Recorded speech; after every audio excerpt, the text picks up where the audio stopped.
Poor shoulder mobility doesn't just affect your shoulders. It affects your neck and your upper back too.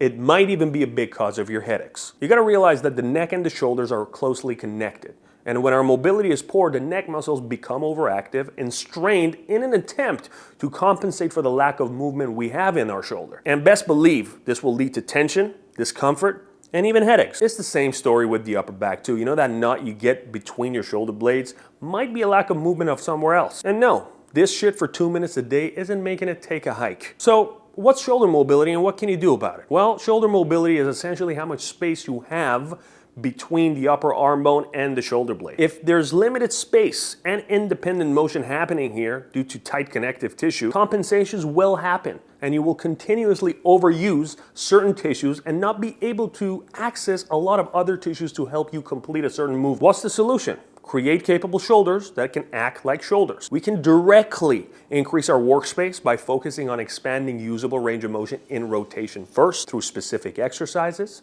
and then we can also strengthen and expand usable range of motion in linear patterns as well. Think of the overhead position, for example. Or you can just take a 25-minute class I prepared to get an idea of where to start and how to implement everything. So for the shoulder, we always want to start with cars. If you haven't seen the cars video, check it out. One of the most important things you will learn in building awareness. But anyway, let's just start from the cars. You can be in a standing position or you can be in a tall kneeling position. And what we're gonna do is that you're gonna externally rotate and everything, try to move it from the upper arm bone. So if I initiate this, I don't want my wrist and my elbow to lead the way. I want the upper arm bone to externally rotate. See how this face is kind of aiming at the camera as I start? Then I drop it in the midline and then I go up. Open to the side, then internally rotate and push it back. Now any position in this range of motion, if you find pain, back out of that range because we don't want to really experience any form of pain when you are doing your controlled articular rotations. You'll do 3 reps and then I'm going to give you another variation. Now you're going to notice in the beginning you would want to make this circle bigger, but don't, because if it comes at a cost of you shoving this other side of your torso forward, that's just the compensation. So the diameter of the circle is kind of irrelevant in the beginning. The only thing that you should put your focus on is moving that joint in the range of motion that is available to your body. Okay, I'm gonna just kneel down so you guys can see. I'm gonna go all the way up, pause, open, internal rotation, go here, and then retrace my steps.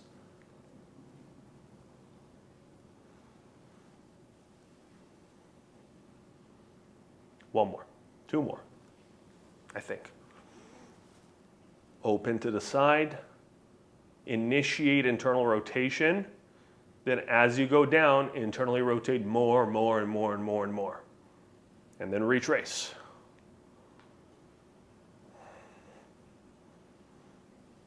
Forward. 1 more. Go up. Open to the side. Internal rotation. And then retrace.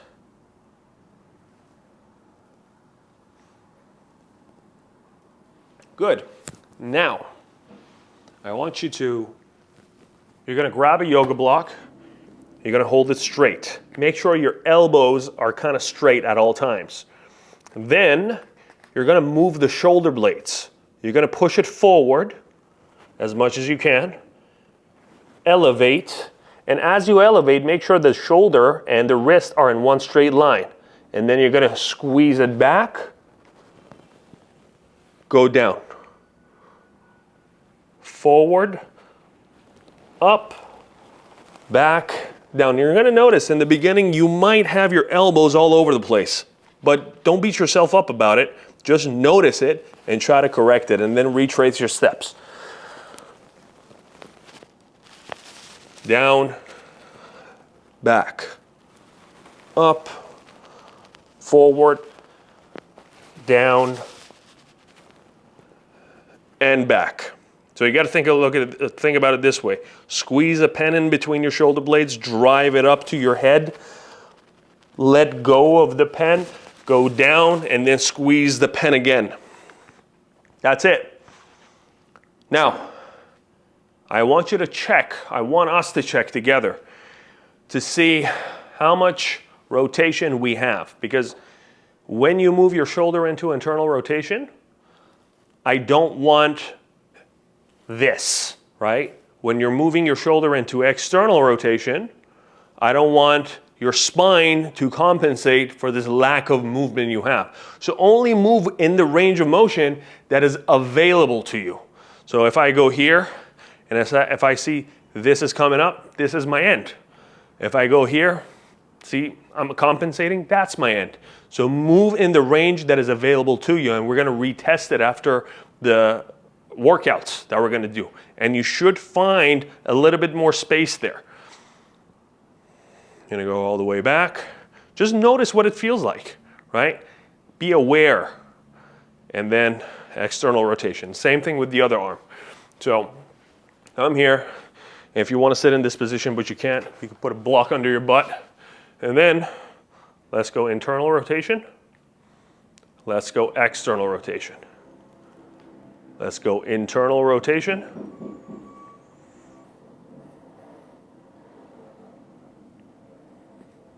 Done. All right. First, we are going to work that internal rotation.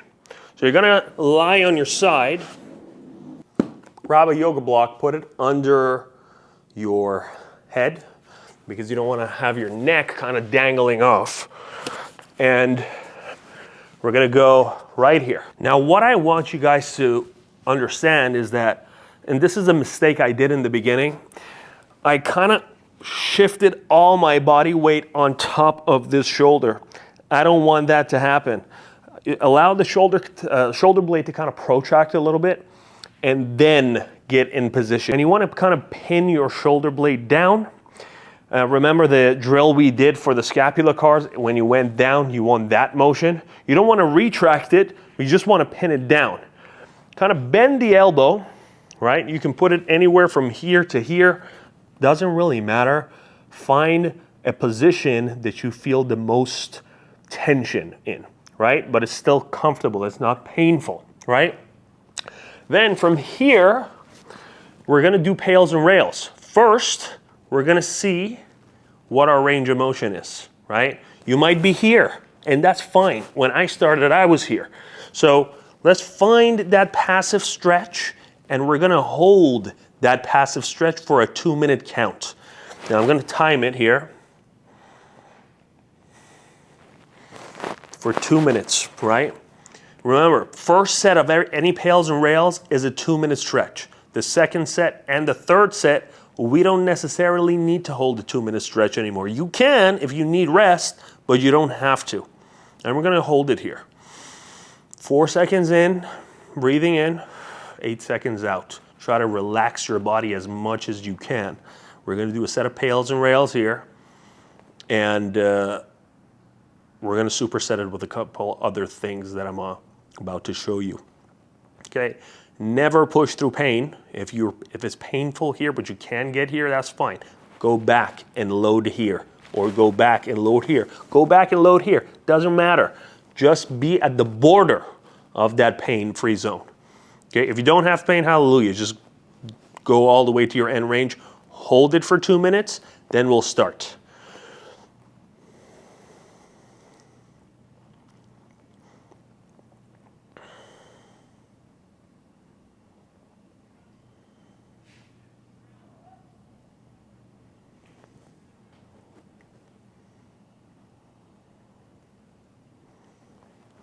"40 seconds left. The pails contraction here, by the way, is you trying to drive this guy this way, right? It's always a slow, gradual buildup whenever we do pails. The rails is you trying to drive this down further. So Slow gradual buildup this way is isometric. I'm going to try to externally rotate this shoulder, but I'm not going to allow that rotation to happen with my hand. I start at 10%, I can go all the way up to 100. Today we're not going to do 100. And then we're going to hold it for a number of seconds. The rails, it's immediately the opposite direction, but it's not a slow and gradual buildup. It's immediate. So if I did 40%, 40 seconds on the pail side, I immediately do 40%, 40 seconds on the rail side. Ready? Take a breath in. Give me 10%. Try to load that shoulder. Think about the shoulder joint, and you're just loading the shoulder joint. 10%. In the beginning, a lot of people, when I say 10, they jump to 80. Don't be that guy or girl. Give me 20%. Give me 30%. Give me 40%. And hold it for the first set. Let's hold it for a longer hold. If it's burning right away, you're not at 40%, right? You should feel some sort of effort after 20 seconds here.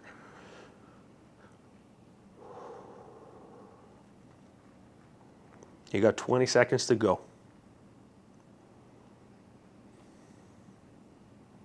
15 seconds. 10 seconds. 5, 4, 3, 2, 1. Drive this down. Make sure everything is stacked. Make sure the shoulder blade is not coming all the way up to your ears. Pin it down. 40% only. If you want to get a little feedback, you can put 2 fingers underneath here. Try to gently pull it up, but you don't have to. And 40% at 40 seconds.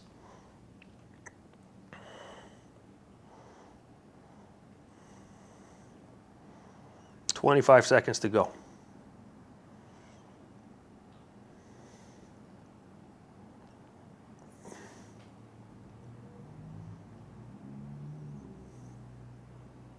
Pushing, push, push. 5, 4, 3, 2, 1. Relax. Take a breath in. See if you can push it a little bit further down into the stretch. Okay? You might be able to get a little bit deeper or not. Doesn't matter. But most likely you will. And just spend time in that newly acquired position for a couple of breaths.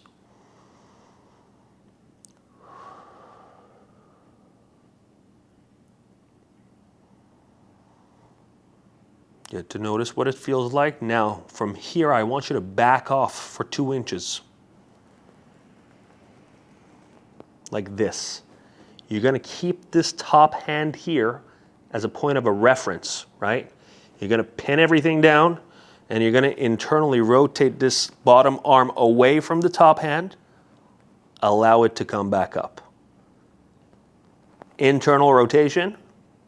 Allow it to come back up. That's 2. That's 3. We're going to do 8 reps. 4. 5. 6. 7. 8. Maintain that position. Now you're going to go all the way back into external rotation. And notice I'm not going fast. Every muscle in my arm is flexed, and I'm trying to imagine that I'm arm wrestling a ghost as I'm doing this, right? Make sure that everything is just tight. Abs are tight. Imagine you're holding a tennis ball in this other arm and this other hand. I'm there in your living room trying to steal it from you. You're not letting it. 1 more rep, and then we're going to switch sides. Notice I'm creating this internal tension.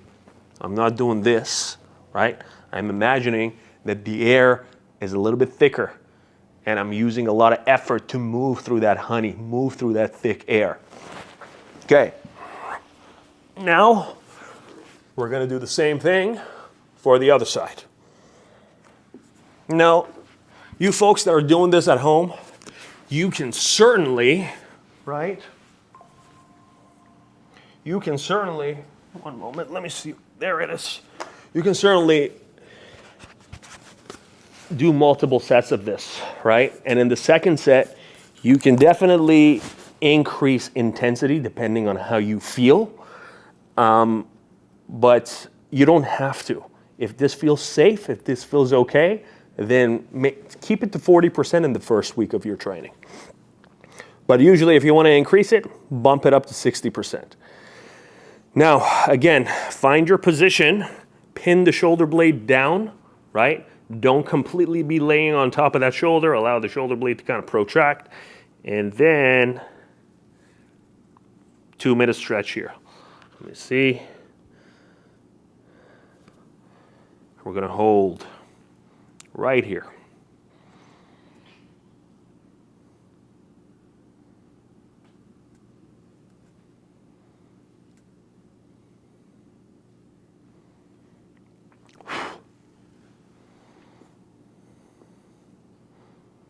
Got 20 seconds.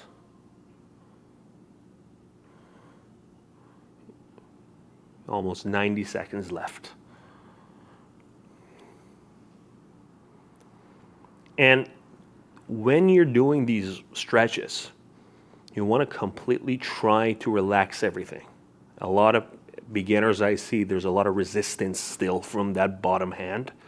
We're trying to relax it. The time will come so that we can create resistance, but not in the beginning. And remember, pales is always the side of the tissues on the side of the joint that is getting lengthened. In this case, I'm trying to go into external rotation, but I'm not allowing this hand with this hand to do that. So I'm isometrically loading those tissues. And the rails is the regressive side. So it's the side that is responsible for that internal rotation. Slow, gradual build up on the pales, immediate on the rails. And we're going to do the same thing. We're going to do a 40%. And don't be like this. Everything is stacked.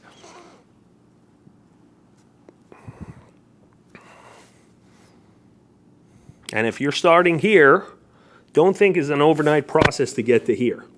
It's not. It takes practice and daily inputs. If you're kind of limited here, then you know what to work on, right? And this is a range of motion, internal rotation. They're usually the first thing that goes away when we're losing mobility because it connects to the deepest stuff close to the capsule itself. So it's a very important position for the shoulder to be strong at. Okay, ready? Give me 10%. Give me 20%. Give me 30. Give me 40. And hold.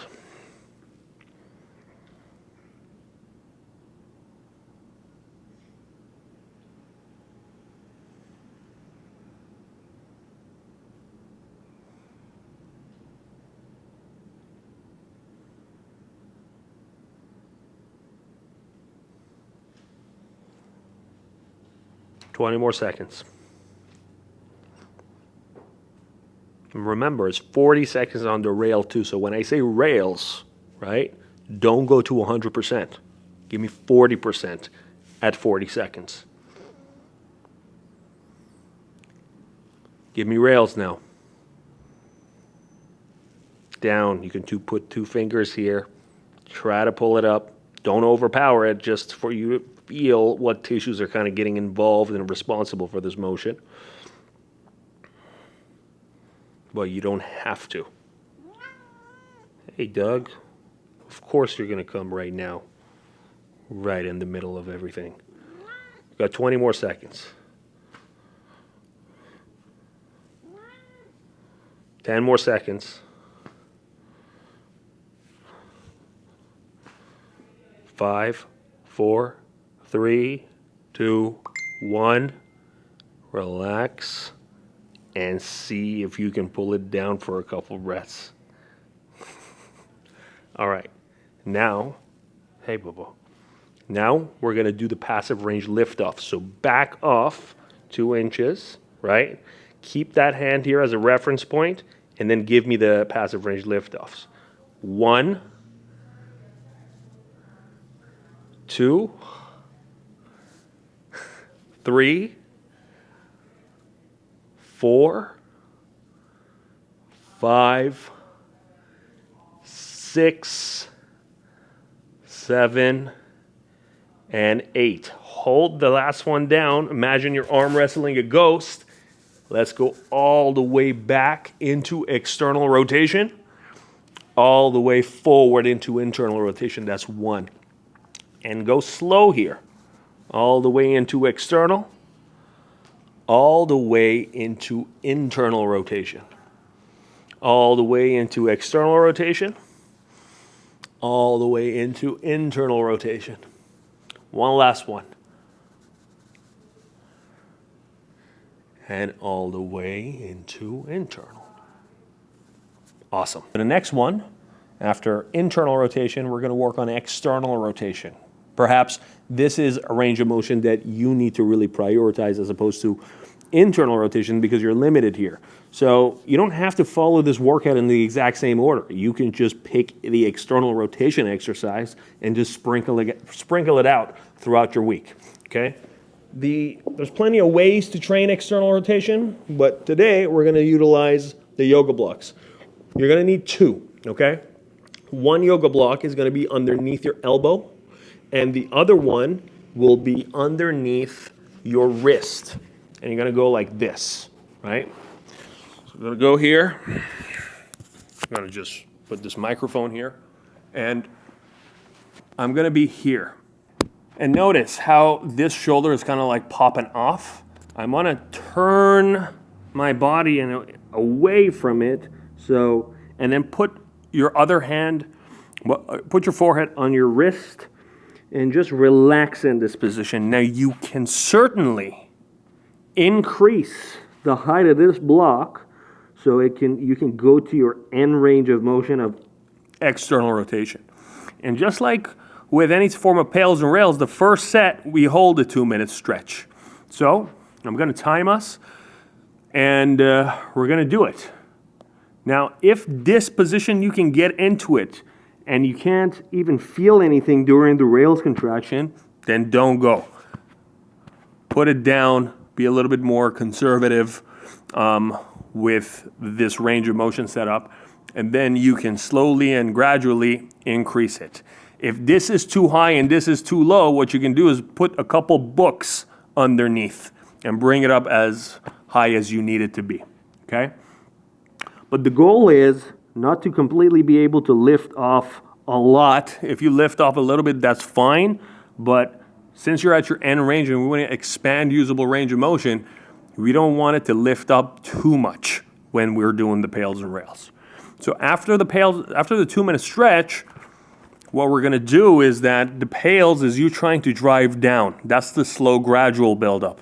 But because this is here, nothing is happening, right? You're only able to isometrically load that shoulder. And the rails is you trying to lift this off the block, okay? We're going to do a 50% tension at 20 seconds on this. And then we're going to superset it with some passive range liftoffs. You're going to drop it down, you're going to lift off right after the pails and rails. But you guys still have 30 seconds left in the stretch.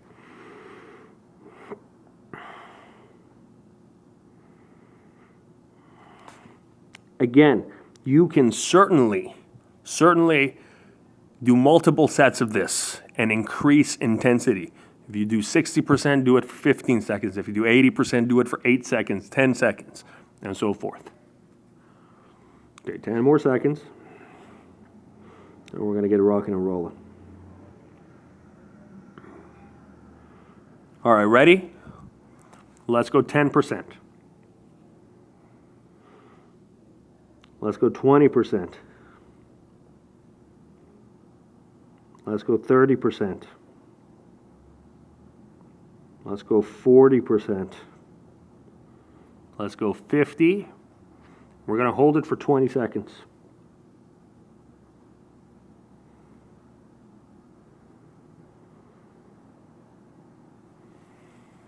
Ten more seconds, guys.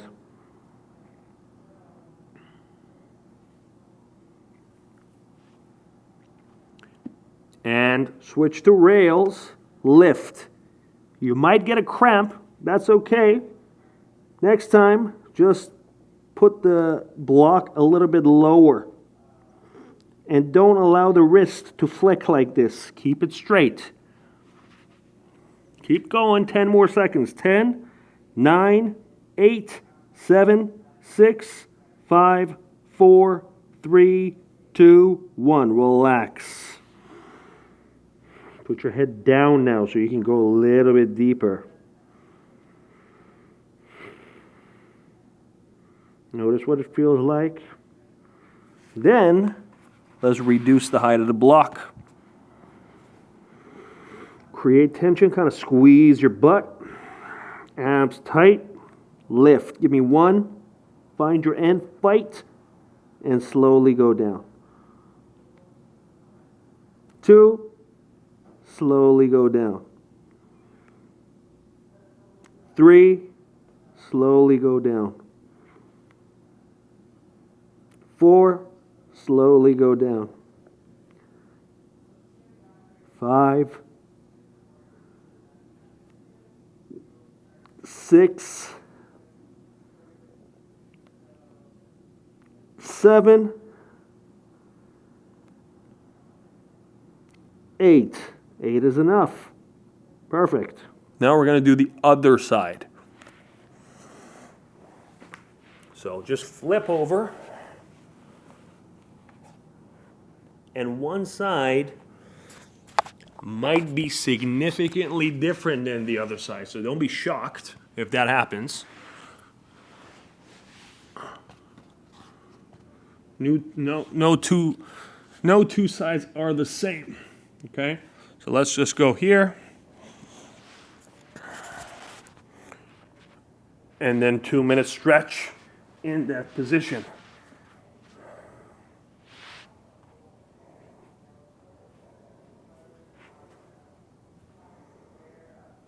Breathe in for 2 minutes.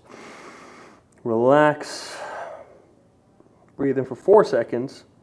Breathe out for 8, not for 2 minutes.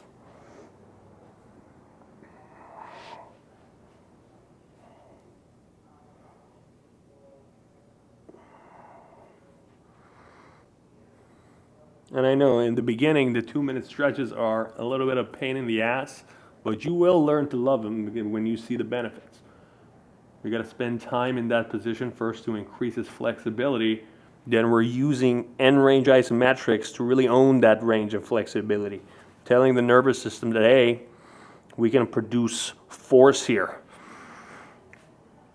Then that way you create adaptation, you create usable range of motion there, as opposed to just stretching. Got 1 more minute. And you can certainly drop your elbow higher and lower too when we're doing these.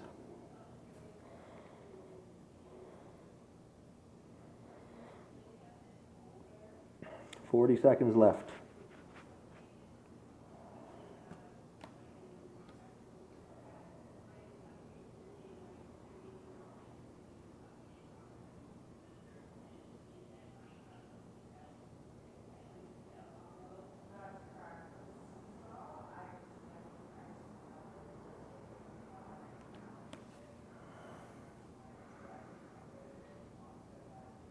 "15 seconds. And remember, when we're doing this for the second set, if you do it for the second set, you can just get straight into it. You don't have to hold a 2-minute stretch. In this video, we're only doing 1 set, but second set, you don't have to hold a 2-minute stretch. Ready? Give me 10% down into the block. 20. 30. 40. Yes. And let's hold it. 50, and let's hold it. Sorry about that. 20 seconds, guys.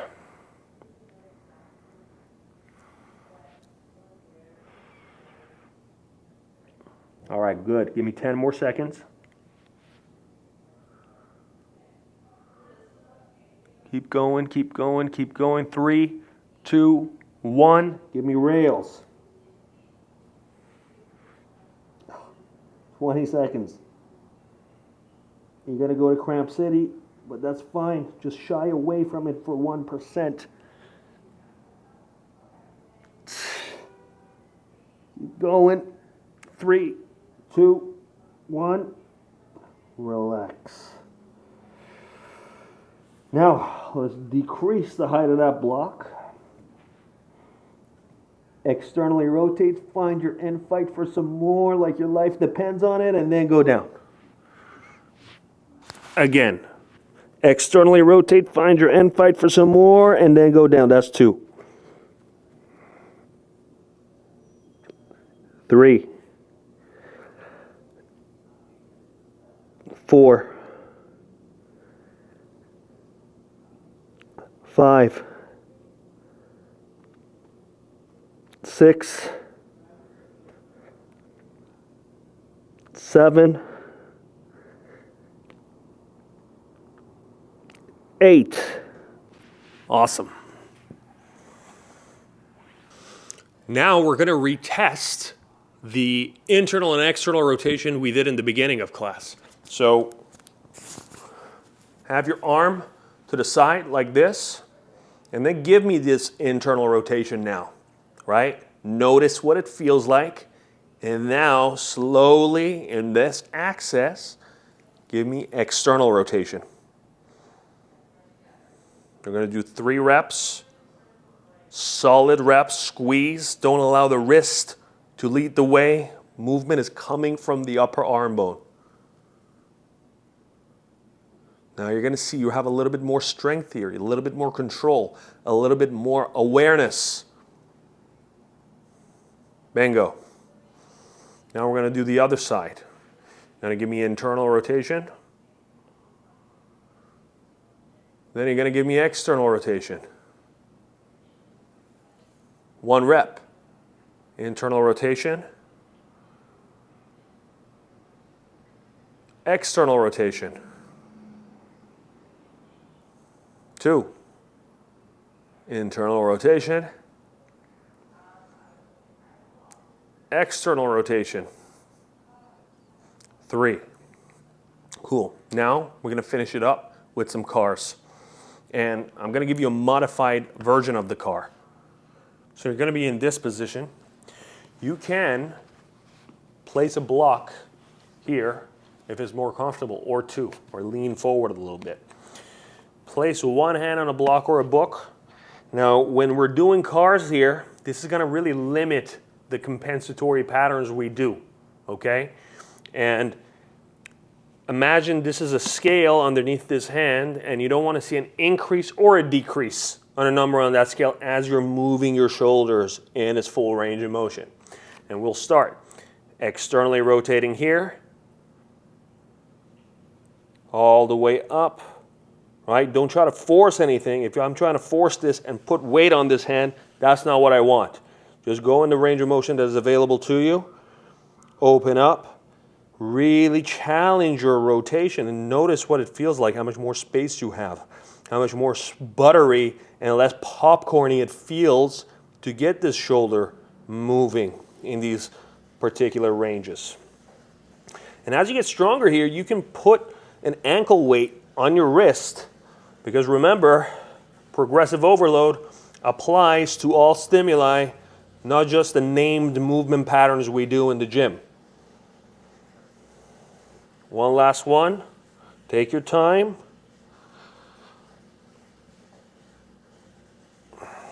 And then we retrace.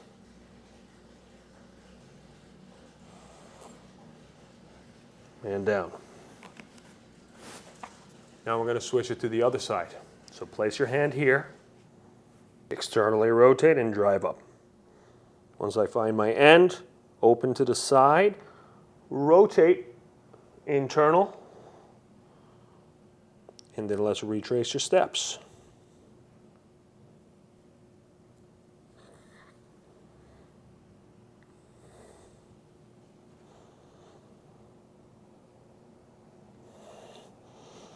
And do cars every day, because it's like a software update to your nervous system. You maintain the range of motion we work so hard to create right now. So there you have it. This is how we focus on creating shoulders that act like shoulders. Rotation is fundamental, and if you didn't notice, your internal and external rotation did improve after just one session. But notice what range of motion you specifically need to work on. Was it internal rotation? Was it external rotation? And then choose those exercises, and you can sprinkle it into your regimen, right? You can integrate it with your traditional strength and conditioning and go from there. And you just don't have to do these exercises one set. You can do them multiple sets and with higher intensities. But we just did one set today to give you an idea of how we can actually create capable shoulders that will last us a lifetime. If you liked this video and you found value, please like, subscribe, and share with your friends. Till next time, peace.